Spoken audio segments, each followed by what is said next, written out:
ધારીમાં આવેલ GN Damani school ખાતે ખેલ મહાકુંભ 3 સ્પર્ધાઓ અંતર્ગત જિલ્લા કક્ષાની કબડ્ડીની સ્પર્ધાનું આયોજન હાથ ધરવામાં આવ્યું હતું। આ જિલ્લા કક્ષાની કબડ્ડીની સ્પર્ધામાં અમરેલી જિલ્લાના દરેક તાલુકાઓમાંથી ટીમોએ ભાગ લીધો હતો। ખેલ મહાકુંભ અંતર્ગત દામાણી સ્કૂલ ખાતે ખૂબ જ સુંદર મજાનું આયોજન હાથ ધરવામાં આવ્યું હતું, જેમાં જિલ્લા કક્ષાની સ્પર્ધામાં બહારથી આમંત્રિત મહેમાનો પણ પધારેલ હતા, જેમાં ચેમ્બર ઓફ કોમર્સના પ્રમુખ પરેશ પટણી, ભાજપના પ્રમુખ મુગરેશ કોટડિયા સહિતના પદાધિકારીઓ આ ખેલ મહાકુંભ સ્પર્ધામાં હાજર રહ્યા હતા।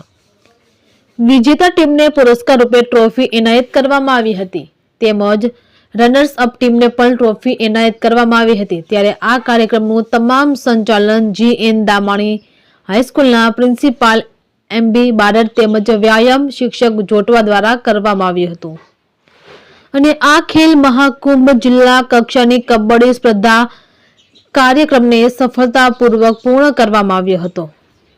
રિપોર્ટર સંજય વાળા, ધારી।